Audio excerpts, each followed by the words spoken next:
filled with excitement, fun, and is beyond limits. But the question is, are you ready to jump? If it is a yes, then you have jumped into the world of ultimate entertainment. Welcome to YOLO 247, a place of fun, indulgence, and endless surprises. Bharat में विजनजाम port है जो कि ये कह रहे थे कि साहब ये बनता 2045 में पूरा ऑपरेशनल, इसकी जो कैपेसिटी है 5 मिलियन TEUs की, ये होनी थी 2045 की। लेकिन गौतम अडानी ने 2.4 बिलियन यानी कि 2.4 अरब अमेरिकी डॉलर इसके ऊपर से डाले, और इतने पैसे डालने के बाद उसने बोला कि ठीक है, तुम लोग जो बात कर रहे हो साहब 2045 की, ये छोड़ो, एडिशनल पैसा लो और 2028 को दे दो। अडानी पोर्ट्स का ये कहना है कि साहब मिडिल ईस्ट में हमें एक और पोर्ट चाहिए साहब, साउथ ईस्ट एशिया में चाहिए, ईस्ट अफ्रीका में चाहिए, बांग्लादेश, श्रीलंका, मालदीव्स, वियतनाम और कंबोडिया। मिडिल ईस्ट का सबसे इंपॉर्टेंट पोर्ट आज की तारीख में अडानी का। वेस्टर्न वर्ल्ड कहता नहीं यार, बेल्ट एंड रोड इनिशिएटिव जो चाइना का है, हमें इसकी काट एक ढूंढनी पड़ेगी, क्योंकि चाइना ने बेल्ट एंड रोड इनिशिएटिव में इतना पैसा लगाया। जो गरीब देश थे, खासतौर से जिसको भारत ग्लोबल साउथ बोलता है, उन देशों में खूब पैसा लगाया चाइना ने, सबको लोन दिया। आप जानते हैं मालदीव्स का क्या हाल हुआ, पाकिस्तान का क्या हाल हुआ, फिर आप जानते हैं श्रीलंका तो बेचारा डूब ही गया बिल्कुल, चाइनीज लोन ले लेके। वही काम मालदीव्स के साथ चाइना कर रहा है, और बांग्लादेश में भी पूरी कोशिश कर रहा है। जय हिंद दोस्तों, मैं हूं मेजर गौरवारी और आप देख रहे हैं आज के ताजा तरीन समाचार। डा नांग एक जगह है वियतनाम में, जहां पे अडानी पोर्ट्स ने एक नया पोर्ट खोलने का प्लान बनाया है। इनको अप्रूवल मिल चुका है वियतनामीज सरकार से, और अब ये पोर्ट बनाने जा रहे हैं। ये पोर्ट इतना इंपॉर्टेंट क्यों है दोस्तों? अडानी दुनिया भर में जाके पोर्ट्स बना रहे हैं। अडानी ग्रुप चाहता है कि अफ्रीका में प्रेजेंस हो, वो चाहता है कि उसका साउथ चाइना सी के आसपास प्रेजेंस हो, वो चाहता है कि साउथ एशिया में प्रेजेंस हो, वो चाहता है कि श्रीलंका में, यानी कि हर जगह अडानी चाहता है कि उसका प्रेजेंस हो। इससे भारत को क्या फायदा? क्या ये पोर्ट्स बनाने से कोई स्ट्रेटेजिक फायदा है, कोई जियोपॉलिटिकल फायदा है? क्या भारत इससे कोई फायदा उठा सकता है कि सिर्फ एक व्यक्ति विशेष या एक प्राइवेट कंपनी का फायदा है? आज मैं आपको इसके बारे में थोड़ा सा विश्लेषण करके बताऊंगा। अच्छा दोस्तों, ये पोर्ट है वियतनाम में, जैसा मैंने बताया, इसका नाम है डानांग पोर्ट। डानांग एक जगह है जहां पे ये पोर्ट बना रहे हैं। अब ये कह रहे हैं कि ये चौथा पोर्ट होगा अडानी पोर्ट्स का इंटरनेशनल। भारत में तो इनके हैं ही पोर्ट्स, इनके विदेशों में ये पोर्ट होंगे। उदाहरण के लिए एक इन्होंने पोर्ट बनाया जो कि स्ट्रेटेजिकली बड़ा इंपॉर्टेंट था। चीन के मुंह से लिटरली मालपुआ छीन के गौतम अडानी ले गया। वो था कॉन्ट्रैक्ट हाइफा पोर्ट का। दोस्तों बड़ा इंपॉर्टेंट, बड़ा क्रिटिकल, और शायद मिडिल ईस्ट का, ये कहना मेरा गलत नहीं होगा, शायद मिडिल ईस्ट का सबसे इंपॉर्टेंट पोर्ट आज की तारीख में अडानी का। पूरी कोशिश कर दी चाइना ने, पूरी कोशिश कर दी दोस्तों कि किसी तरीके से पोर्ट मिल जाए, लेकिन अडानी ने आउटबिड कर दिया। आउटबिड करने के बाद वो पोर्ट हो गया गौतम अडानी का। जो अडानी पोर्ट्स उसकी कंपनी है, उसका मालिकाना हक एक खास समय के लिए अडानी पोर्ट्स का हो गया। इसके अलावा दोस्तों अगर हम बात करें कोलंबो श्रीलंका में और दार एस सलाम तंजानिया, तो एक तरफ आप मिडिल ईस्ट देख रहे हैं, राइट? मिडिल ईस्ट में आपका हाइफा पोर्ट, दार एस सलाम तंजानिया वो आप देख रहे हैं अफ्रीका में, और कोलंबो यानी कि साउथ एशिया, बिल्कुल भारत के नीचे कोलंबो का पोर्ट। अब इसके अलावा जो हम बात कर रहे हैं कि अडानी का ये कहना है, या अडानी पोर्ट्स का ये कहना है कि साहब मिडिल ईस्ट में हमें एक और पोर्ट चाहिए साहब, साउथ ईस्ट एशिया में चाहिए, ईस्ट अफ्रीका में चाहिए, बांग्लादेश, श्रीलंका, मालदीव्स, वियतनाम और कंबोडिया। तो श्रीलंका और वियतनाम में ऑलरेडी हो गया, अब ये कंबोडिया में भी पोर्ट चाहते हैं और कह रहे हैं बांग्लादेश में भी हम सिग्निफिकेंट इन्वेस्टमेंट करेंगे। तो दोस्तों कड़ी बना दी पूरी दुनिया में पोर्ट्स की, और ये वो एरियाज हैं जो टॉप ट्रैफिक के एरियाज हैं। और आप एक बात देखिएगा, अडानी कहां पे पोर्ट्स बनाता है? अडानी वहीं पे पोर्ट्स बनाता है जहां पे या तो आम लोगों की खपत ज्यादा है या कोई मैन्युफैक्चरिंग बेस है, सस्ता मैन्युफैक्चरिंग बेस हो, जहां पे सस्ते में वर्ल्ड क्लास चीजें, जैसे कि Bangladesh is famous for textiles. दोस्तों बांग्लादेश में जो कपड़ा बनता है, अमेरिका के मार्केट्स में, यूरोप के मार्केट्स में बांग्लादेश का बनाया हुआ कपड़ा बिकता है, और Bangladesh is amongst the world leaders. मैं ये नहीं कह रहा टॉप पे है, लेकिन अगर टॉप 5 नाम गिने जाएंगे फैब्रिक में, टेक्सटाइल के काम में, उनमें से एक नाम बांग्लादेश का है। और ये काम गौतम अडानी कर रहा है कि बांग्लादेश में पोर्ट बनाओ, तो जो बांग्लादेश से सामान जाएगा, लेट अस से अमेरिका, यूरोप, दुनिया में कहीं भी जाएगा, फिर वो जाएगा कैसे? वो जाएगा गौतम अडानी के पोर्ट से।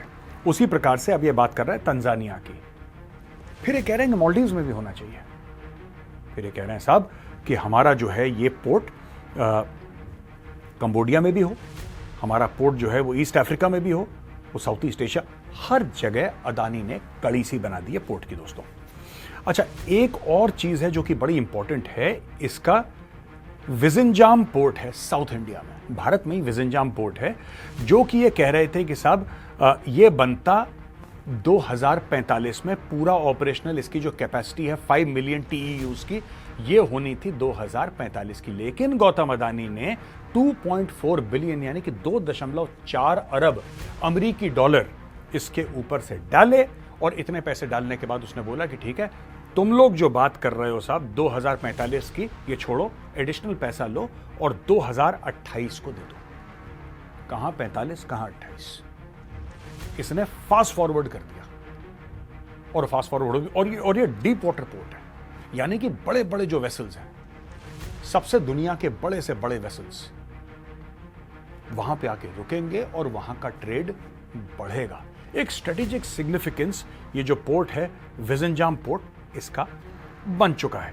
अब दोस्तों हम कई बार ये जैसे हम बात करते हैं ना कि हाइफा पोर्ट क्यों इंपॉर्टेंट है, आपने सुना होगा India middle east Europe economic corridor, ये बड़ा इंपॉर्टेंट है। और ये क्यों इंपॉर्टेंट है? ये इसलिए इंपॉर्टेंट है दोस्तों क्योंकि ये काट है बेल्ट एंड रोड इनिशिएटिव की। वेस्टर्न वर्ल्ड इसको सपोर्ट करता है, और वेस्टर्न वर्ल्ड कहता नहीं यार, बेल्ट एंड रोड इनिशिएटिव जो चाइना का है, हमें इसकी काट एक ढूंढनी पड़ेगी, क्योंकि चाइना ने बेल्ट एंड रोड इनिशिएटिव में इतना पैसा लगाया, जो गरीब देश थे, खासतौर से जिसको भारत ग्लोबल साउथ बोलता है, उन देशों में खूब पैसा लगाया, खूब पैसा लगाया चाइना ने, सबको लोन दिया।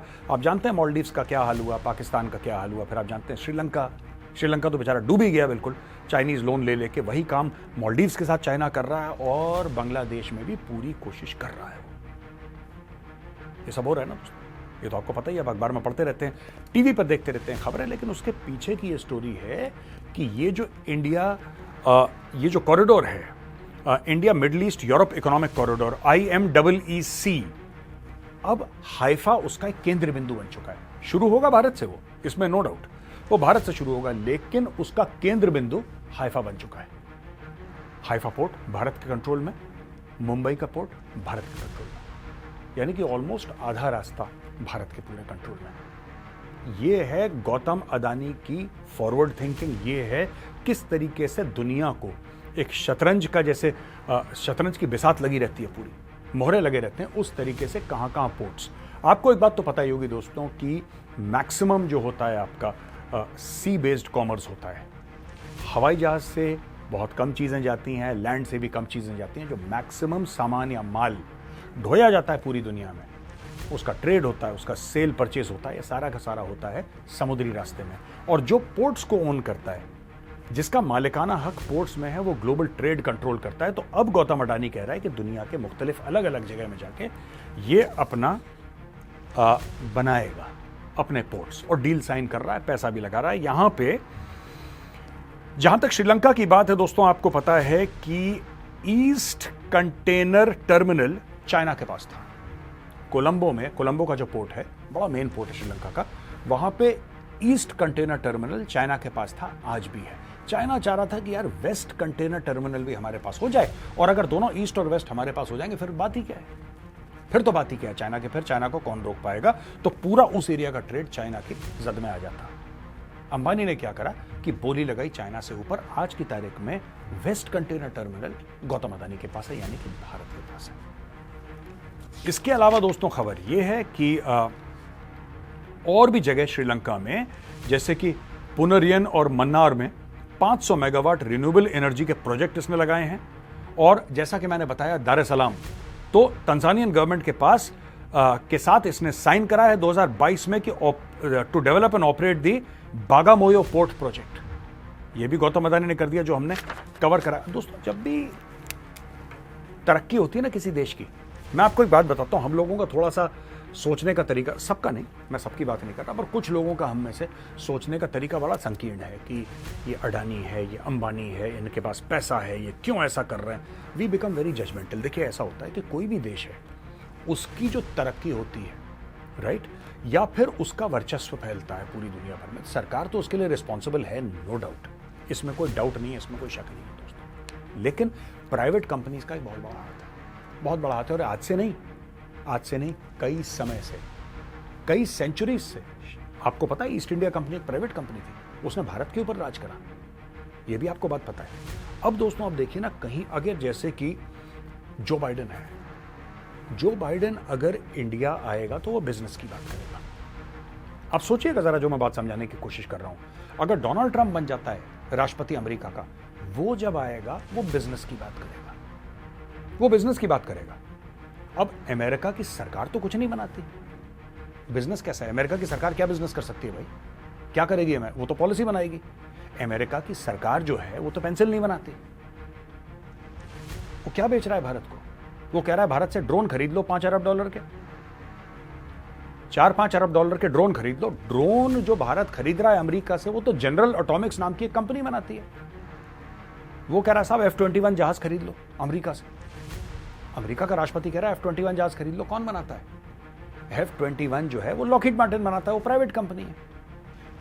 अब जब फ्रांस का प्रेसिडेंट भारत आता है, वो कहता है राफेल खरीद लो। राफेल कौन? डसॉल्ट एविएशन प्राइवेट कंपनी, उसका सरकार से, उसका फ्रांस की सरकार से कोई लेना देना नहीं। तो ये 100% जो वेस्टर्न कंपनीज हैं, ये प्राइवेट कंपनीज हैं, सरकारी कंपनी नहीं है। इसीलिए हमारे यहाँ थोड़ा सा ये है कि अगर जाके किसी ने बात कर दी, जिसको कहते हैं ना कि अगर आपने किसी बड़े ग्रुप की बात कर ली कि बाहर आप इनसे बिजनेस करिए, तो हमारे यहाँ ऐसी बात पता नहीं क्यों इस चीज़ में पड़ा हुआ है और इसका क्या एंगल है। एंगल नहीं होता दोस्तों किसी का, हमें ये बात समझनी पड़ेगी। अगर वो टाटा है, अदानी अंबानी की बात छोड़िए आप, अगर वो टाटा है, टाटा की तरक्की मतलब देश की तरक्की, महिंद्रा की तरक्की मतलब देश की तरक्की। वो सिर्फ आनंद महिंद्रा या फिर सिर्फ जो टाटा फैमिली है या टाटा ग्रुप, सिर्फ उसकी तरक्की नहीं है, ये पूरे देश की तरक्की है। अगर टाटा कहता है कि मैंने जैगुआर खरीद लिया, मैंने लैंड रोवर, तो ये पूरे देश की तरक्की है, राइट। उसी प्रकार से अगर महिंद्रा वाला कहता है कि मैंने कोई सुपर कार में इन्वेस्ट करा, ये भारत की तरक्की है और दुनिया इसको इसी तरीके से देखती है। तो मैं यही चाहूंगा, जो भी दर्शक ये प्रोग्राम देख रहे हैं, ये मेरा वीडियो देख रहे हैं, आप समझिए कि कोई भी भारतीय हो अगर बाहर जाके इन्वेस्ट करता है तो उसको आप क्रोनी कैपिटलिज्म के चश्मे से ना देखें, उस ऐनक लगा के, क्रोनी कैपिटलिज्म के ऐनक लगा के ना देखें। आप ये समझें कि वो एक्चुअली भारत की तरक्की है। ये वीडियो देखने के लिए बहुत बहुत धन्यवाद दोस्तों। अगर पसंद आए तो उस वीडियो को लाइक जरूर करिएगा। कल फिर हाजिर हूंगा एक नए वीडियो के साथ, तब तक के लिए जय हिंद।